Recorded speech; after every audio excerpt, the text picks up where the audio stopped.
வணக்கம். என் பெயர் நடுவி ராமகிருஷ்ணன். இன்று நான் பேசப்போகும் தலைப்பு மனித அறிவினத்தால் இந்த வேதனைகளை மனித அறிவினால் நீக்க முடியும் என்று கூறிய பகுத்தறிவு தந்தை பெரியார் ஈவே ராமசாமி தாத்தா அவர்களின் பொன்மொழி.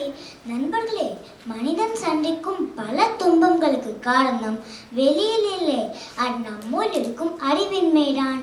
ஒரு மனிதனுக்கு நோய் வந்தால் அது தெய்வ சாபம் என்று நம்பினர். ஆனால் இன்று நாம் அறிவியல் உண்மை அறிந்திருக்கிறோம். நோய்கள் காரணம் கிருமிகள் மற்றும் வைரஸ்கள். சுத்தம், தடுப்பூசி, மருத்துவம் இவைதான் உண்மையான தீர்வுகள். அதுபோல ஒரு காலத்தில் மழை பெய்யாவிட்டால் அது கடவுளின் கோபம் என்று நம்பினர். ஆனால் இன்று நாம் காலநிலை மாற்றம் காரணம் என்று அறிந்திருக்கிறோம். மரங்களை வெட்டினால் மழை குறையும், மரங்களை நட்டால் இயற்கை பாதுகாக்கப்படும். நண்பர்களே, சமூகத்தில் சில தவறான பழக்கங்கள் இருந்தன. சாதி வேறுபாடு, பெண்களுக்கு கல்வி மறுப்பு, மூட நம்பிக்கைகள் இவையெல்லாம் மனிதன் செய்த தவறுகள். அவற்றை சரி செய்வது என்ன? அது அறிவு, அது கல்வி, அது பகுத்தறிவு.